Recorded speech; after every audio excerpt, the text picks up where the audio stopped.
Hello and welcome to the Alastair Generationally Speaking podcast, where we look at bridging the generation gap by debunking myths, tackling stereotypes and sharing practical tips on how we can build stronger intergenerational connections. My guest today is a multi-award-winning global leadership coach. She's an international speaker, podcast host and best-selling author specialising in strategic communication and cultural intelligence. Today, we're going to be talking about parenting Gen Alpha in the digital age, what she's observing in Gen X boardrooms, and how different cultures view age, experience, respect, and power. And then we're also going to be talking about how we avoid stereotypes and see the individual, how cultural intelligence can help us bridge the generational differences. So a lot to be talking about. So I'm really excited to introduce my millennial guest, Victoria Rennoldson. Good morning. Hello there, Alastair. Great to be joining you here today. Thank you for the very warm welcome. Well, we have got a lot to talk about, and I should say, as a fellow podcaster, I have appeared on your podcast, and we were talking afterwards, and suddenly thought, actually, there's a lot we can be talking about when it comes to generations, especially given your experience having Gen Alpha kids, and also what you're seeing in the boardroom, because of course Gen X are in a interesting position right now where a lot of them are in the C-suite, and they're now having to oversee millennials who are probably in a bigger control position when it comes to the running of day-to-day businesses. Let's start off with you though. Tell us a little bit about you and whether you see yourself as a typical millennial or not. That's a really, really interesting question, because I'm sort of on the cusp between, I suppose, end of Gen X, very early millennial. And I suppose, the things when I was kind of preparing for this conversation and thinking about it, there's been so many different trends that have come in at different moments. So, my kids find it absolutely flabbergasting that I didn't grow up with a mobile phone. I only got a mobile phone when I was in my 20s at university. That was the first time that it kind of came in.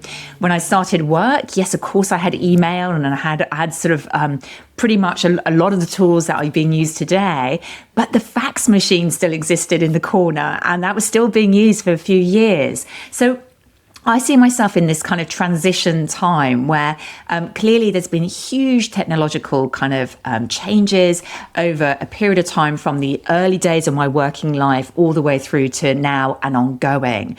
And I suppose where I see myself in that generation is constantly adapting, constantly thinking about, okay, so how do we do things differently? How do I work now? How do we work now? So I think that's quite typical of people of my generation, my age. And you mentioned I have children. Yes, I have two children who are sort of early teenagers, 14 and 12. In fact, 12 today on the day of recording. So happy birthday to her. And this is also very interesting, navigating the world of AI for my work, but then navigating the world of AI for them. And of course, navigating communication in the world of AI for my clients as well. Yeah, AI is going to be a big topic of conversation. I feel it almost has to be a part of almost every podcast that I do now. Coming back to your Gen Alpha kids, and I like the way that you talked about being on that cusp between being, Gen X and older millennial and things. One of the things that people talk about with millennials is the life stages and those key moments, like settling down, having a home, and of course we can get into the whole thing of whether people can afford it or not, but also then having children as well. And in that respect, would you say those later life stages for you, or those key moments have been happening later in life? Would that be a fair assumption for you? Yeah, I suppose I didn't take necessarily a traditional path. So many of my friends, people that I knew, sort of took paths where clearly they went into careers, they followed sort of different career paths, but built up usually in one sort of career. They usually moved company, yes, of course, they might move sector, but effectively stuck with one career path. I think where I'm a little bit different is that, and it's the same actually for my husband, we sort of took a very traditional career path. Myself, it was brand marketing. I worked in very large food companies, originally healthcare, then food. I started on a graduate scheme, which I think these days is fairly rare to have these around, but, was trained up, had brilliant training. I started at Boots in the UK, the retailer, at their sort of head office in Nottingham, developed my career there. And I worked in marketing for 12 years. But where I did something a little bit different was that I left what I thought was going to be working in corporate life forever, left that path when my kids were quite young and decided to set up my own business. And that was when I sort of went off on a bit of a tangent. I did things a little bit differently. So, of course, I have other friends in the entrepreneurial world, but I have lots of friends who stayed with that very traditional career path, building their careers, getting promoted, working towards their career goals and ambitions. And what are you expecting for your children? Because obviously, you're guiding, your youngsters, and it's not going to be that long before they eventually wind up in the workplace. But obviously, the workplace is going to look very different to the one that you experienced when you first joined it. So, what sort of advice are you giving them? What are you, how are you managing their expectations? I think that's such a brilliant question, and it's been very top of mind for me because my son has just chosen his GCSE options. So in the UK, this is for exams that you do when you're 16. And quite honestly, we ummed and ahed. We were trying to really analyze. We were trying to ask AI, what did you think? But ultimately, what it came down to, and I felt quite strongly about this, you take the step back, we cannot predict what those career paths are going to look like. I cannot even predict what, if he decided, say, to leave school at 18 and go work at that point, even in 4 years' time, what careers or jobs might be the right jobs for him then. So what we came down to is do what you enjoy, do what you're passionate about, do those subjects that really resonate with you, because ultimately, those are the ones that you're going to do best in. Those are the ones where you're going to learn something, get inspired, get interested. Are those going to be the direct bridges into your job or career? I mean, as I was talking to him, I said, I don't think so. I don't think it's going to be as traditional in the path as that I had open to me when I was at the same age. And yet there is still that importance of learning, growing, being able to take out skills that you can then translate into other areas. And that's the thing that I really came down to with this conversation, doing what is something you enjoy. And your generation and older generations, really had that decision to make. Do I follow my dreams, or do I follow what's going to be good for my career, finances, and everything else? And in a sense, I guess that probably still applies in many respects, for young people today. Where do you follow your head or your heart, if you like? And a lot of parents, certainly of my generation, would be pushing their children towards, hey, but if you do that, you're going to make a good income, you'll be settled, you'll be fine. And that following your dream wasn't such that was driven by the youngster themselves, certainly probably wasn't driven by the parent. I think it's an interesting observation, and I still think it exists. I think, I'm sort of not sort of blind to the fact that clearly I'm ambitious myself. My husband is. We're ambitious for our children. But I think it's really hard to know what it specifically looks like. Whereas I think in previous generations, you might have had parents saying, well, become a lawyer or become an accountant or do something that's solid, do something that is going to have a good career path and is effectively almost guaranteed if you get into it. I just don't think that's the state of play today. And I think the lack of availability of graduate programs, graduate jobs that are out there. Clearly, there are traditional career paths still out there, but they're much more limited in terms of the openings that are there and much more competitive. And I'm sort of talking to people, parents who've got slightly older children, and perhaps parents who in previous kind of eras might have said, well, go to university and then go get the job. They're really considering many other options, such as apprenticeships and whether it is the right thing to go to university still or not. So I don't know what will come, certainly for my children, but I think particularly because of the fact that I've ended up in also in a non-traditional career path, my husband has as well. He founded a business as well.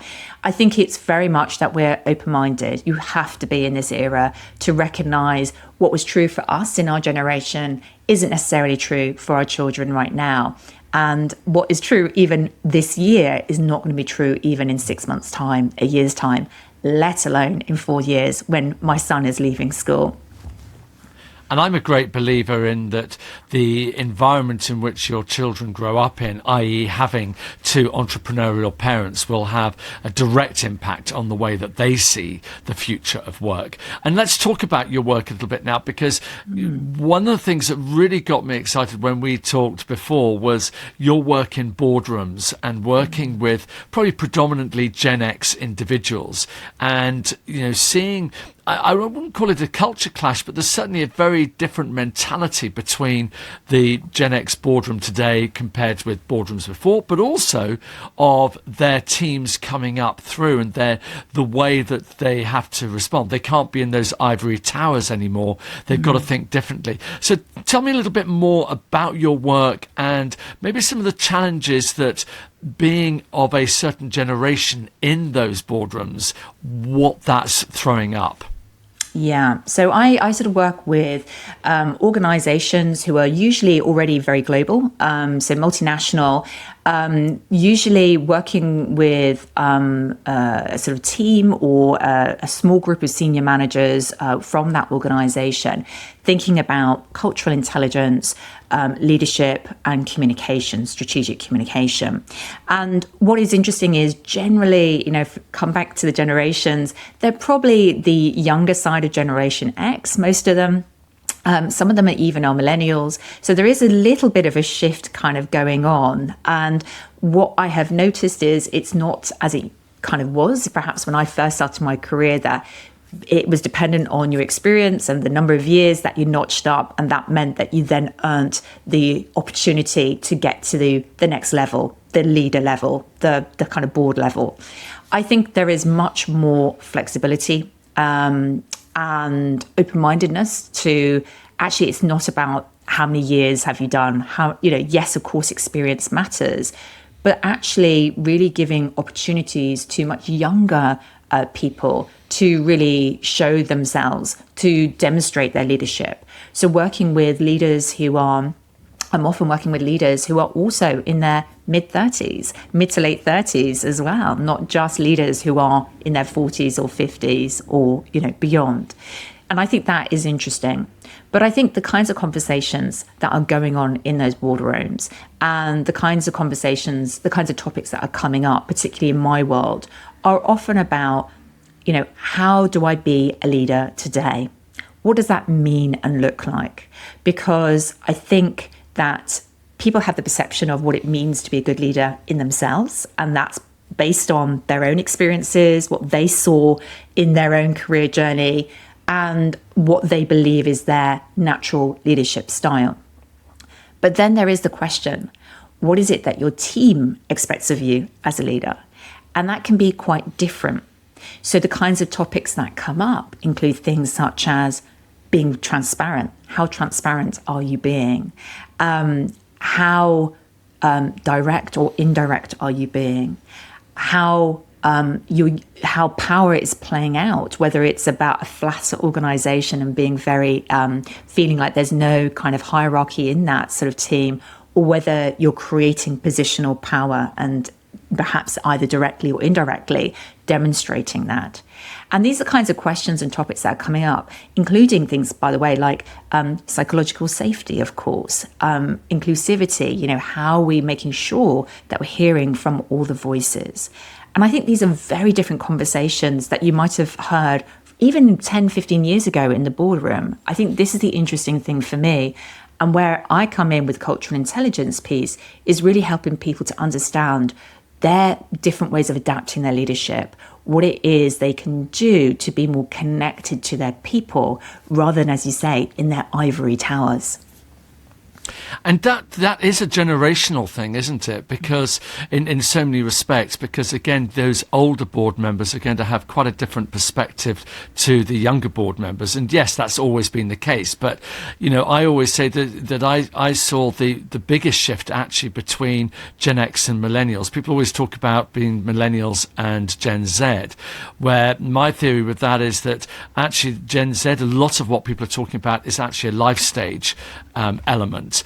And culturally, I think they're far more aligned to millennials than millennials are to Gen X. I think there was a big shift at that point. And a lot of it comes down to communication. And obviously in my studies and surveys and all the things I've written about in my book about the way that different generations communicate is so critical to the success of a company. So what are the sort of channels that you're seeing that are working for those boardrooms to communicate effectively so that they have the transparency that you were talking about? And again, I think this is where we have to then overlay other types of culture that goes on, because what I find is I'm working across sectors, I'm working across yes, multinational organizations, but they often are from one culture originally. So, for example, I'm working with a very large French organization right now, but multinational. Sort of last year, working with a Swedish one. So when you overlay other types of culture, national culture, individuals, are they very much from monocultural, or are they very diverse themselves from many different backgrounds? When you overlay things like not just generation, but things like even religion, ethnicity, all these things, all these factors, and there's so many more aspects of our cultural identity. This all shapes how the teams and organizations are working. So, for example, there are some sectors and some areas like law, finance, sometimes it depends which part of finance, sometimes even construction, which are quite sort of top-down communication, where there is a sense of, this is the top person, the decision maker, they are making decisions, and then that communication kind of flows down in that way. And it's quite broadcast. I work with other industries where it's a little bit more what I call two-way dialogue. So there is a lot more kind of communication flow, and there's a lot more listening and a lot more openness to how that communication flows, and actually a bit more spontaneously as well, rather than in these kind of very structured channels and certain specific times that they come through, like town halls. So I think that is also overlaid with that kind of generational culture. But certainly my sense is that with the younger generations that I work with, that there is that expectation of transparency, of knowing what's going on, of being included in the debate, of wanting to be heard. I talked about hearing all the voices. I think people don't want to be the youngest and least experienced person in the room and just sit quietly and make notes. That's not true anymore. There is a sense of they want to learn, they want to ask questions, they're curious, like, why was that said in that way? And I think that's positive, actually, because curiosity is a core part of cultural intelligence, the work that I do, that I talk about in my book. And, for me, this is something we actually all need, not just that generation, but all generations, to be more curious, to ask those questions, and actually to be more curious about each other, in fact. And it's really interesting you talk about that, because you brought up two things there that I'm very much an advocate of. The first one is the fact that what the young do today, we will be doing tomorrow. So in other words, this whole thing of transparency, actually older people we're seeing are now looking for that transparency, because that's the way things are going. So it might have been established as a pattern by young, but actually older people are looking for it. And then of course the other thing is that Gen Z and the younger generations have been told, it's been part of their culture to ask questions, and they've been told you will be listened to, because they are being listened to in the home, they are being listened to in school. So that's creating a very different dynamic when those same people reach the workplace. And if you've got some Gen Xers and older millennials who are not may be in tune with that, then you can get a bit of a challenge. So are you finding any pushback from I would say probably more the more senior members of the board and older members of the board, or actually across the board? Are you finding any pushback, any resistance that you're having to work with them to show them actually there's a real benefit to show that curiosity? Actually, interesting. No, I think actually it's seen as a positive thing, a positive idea that's coming into the conversations, into the workplace. So personally, I've not seen that. I think where the resistance points come up and the sort of friction points come up are actually less about that, in fact, but more about working styles and this whole question since COVID about hybrid remote working. And so I think there is and again, I don't want to generalize, but there's a general sense of, those younger people, they don't want to come back in the office. They just want to work from home or have the flexibility. And what I'm seeing with the organisations I work with is more of a drive to bring everybody back to work 5 days a week, get everybody back in the office. There is some flexibility in some organisations. Some are still maintaining that 3 to 4 days in the office, 1 or 2 days at home. But I get the sense that the other trend that I see is that those younger generations do not want to be straitjacketed into a particular way of working, i.e., when I started work, it was very normal. You knew you had to be in the office 5 days a week and you had to be in with these hours. And those hours, I think probably were specified once or twice, but it was kind of, you just conformed. I think actually there's much more of a sense today of, particularly for those younger people, like, I want to work in the way that suits me. I want that flexibility, whether that is about flexibility every week or every day, or even to have flexibility to do things like travel more, or to be working from even different countries, different locations. And I think that sometimes is the friction point where some of the Gen X's, some of those millennials are like, well, we just need to bring everybody back into the office. We need to be together. We need to bring that team spirit. And so that can be the challenge that sometimes comes up. And I, if I may, there was a story, I sort of was talking to Millennial recently, talking about this question of flexibility. And her point of view was, actually, sometimes flexibility is weaponized a little bit as well, which is interesting. So she was kind of saying that there was a particular person, a parent, who needed to leave at 2 p.m. each day to go collect their child. And of course, that was absolutely fine. But somebody in her team who was younger, who asked to have flexibility to start later because they wanted to go to the gym and exercise, and that was their best time, was refused. And that kind of flexibility was seen as not acceptable. So that's an interesting question. Is flexibility for everyone, or is it just for some people in the team? Is there acceptable flexibility? Yes. Well, it's harder being a manager today than it's ever been, in my view, because you've got to navigate all of those different requests and different things. And then you also then have to look at the individual and think, well, actually, they're providing great value to the organisation, so therefore I'm going to allow that flexibility. But then there's the other thing of whether an organisation is mandating people to come back in, or whether they are creating. I'm working with an organisation next week where they have deliberately created an environment where people want to be in the office. And I think if you do that, you set a very different standard.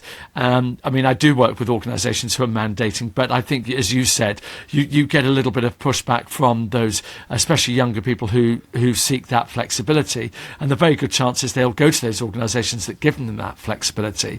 But if you create an environment whereby people want to be in, then that's a whole different ballgame. So are you seeing, where's the balance there from what you're seeing between mandating and creating the environment where people would want to come in?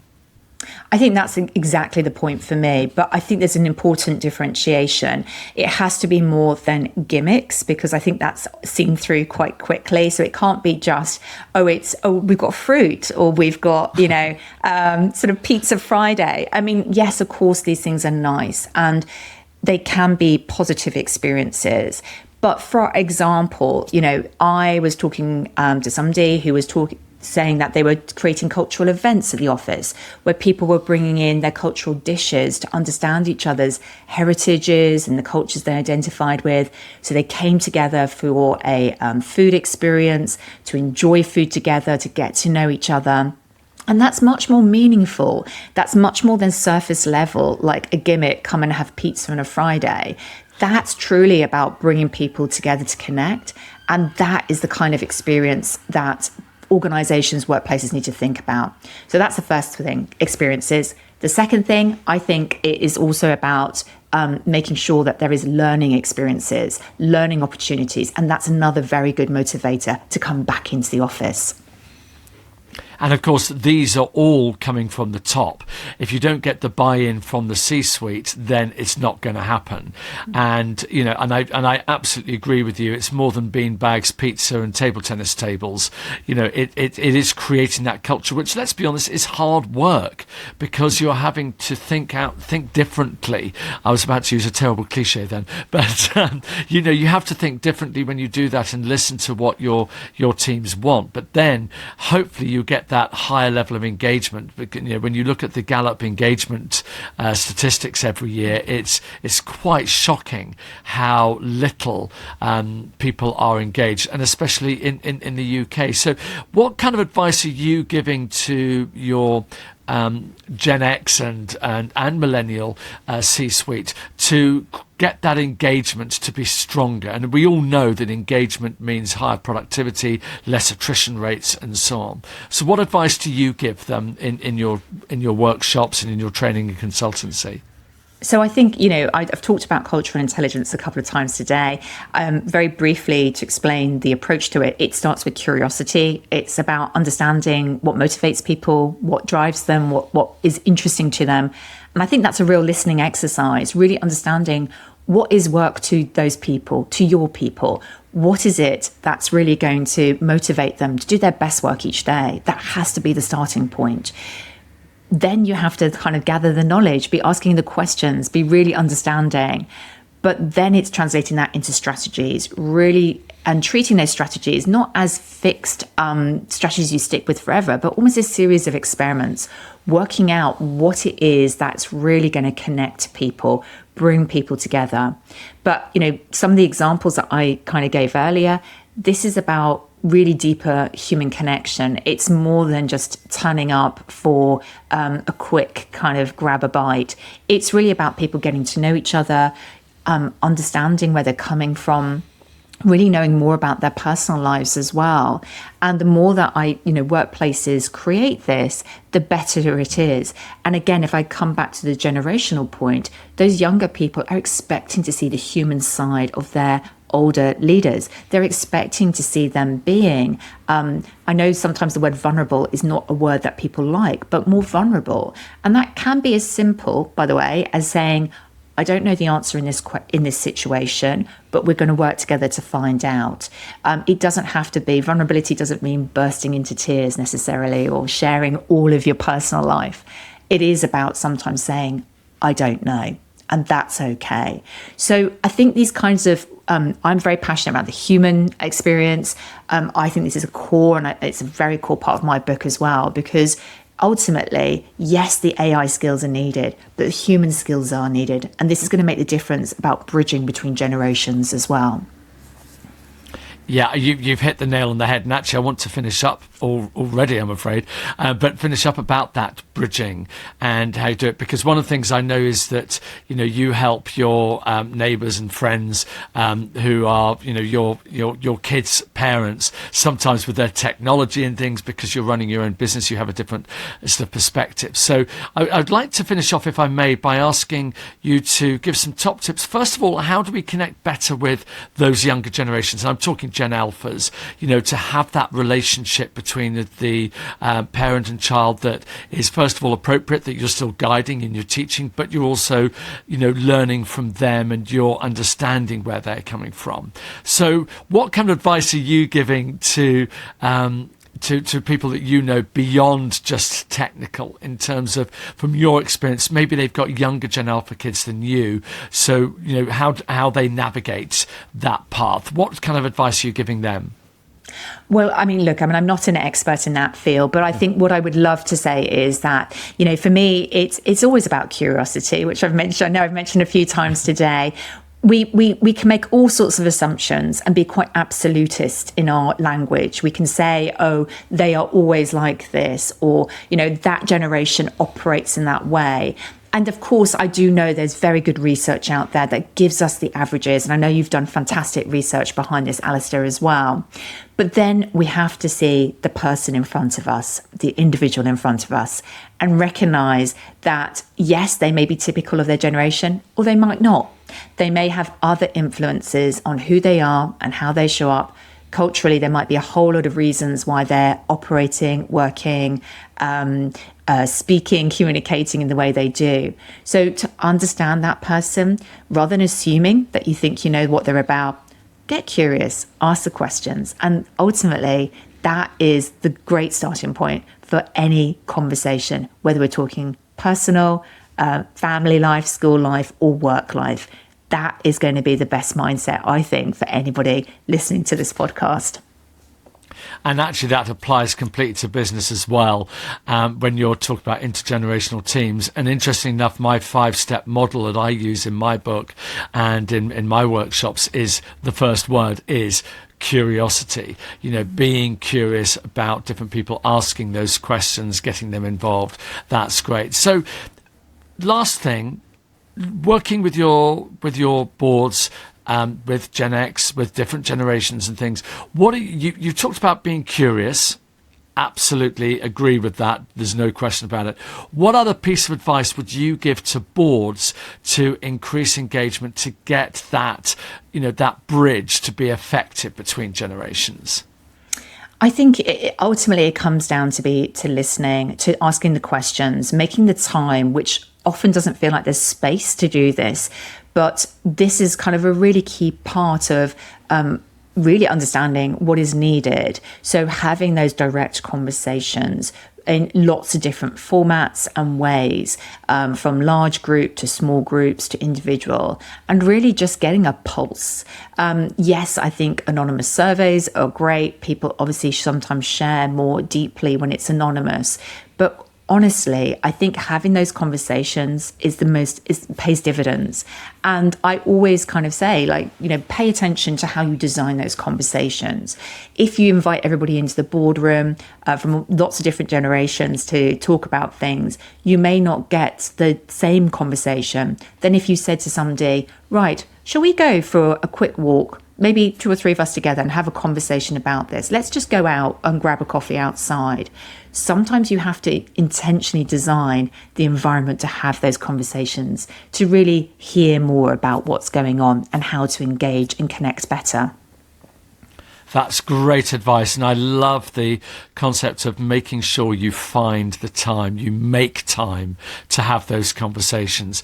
Victoria, it's been absolutely fantastic talking to you.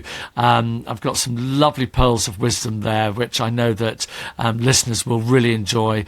And what I really liked was the fact that those are tools that are really applicable probably wherever you are, certainly in your work dealing with boards, but I think in any way there's a lot of really good strong tips there. We're going to put all your details in the show notes so people can get hold of you, follow you, get your book, and also listen to your podcast as well. So I wish you all the best with that and with all your work. Thank you so much for being on the podcast, and thank you for joining us as well. We'll be back in 2 weeks with another podcast. Bye for now. The Alastair Greener Generationally Speaking podcast was presented by me, Alastair Greener. It was recorded at Granary Studios and produced by James Jones. Please follow us and leave us a review wherever you get your podcasts. To find out more, visit generationallyspeaking.co.uk.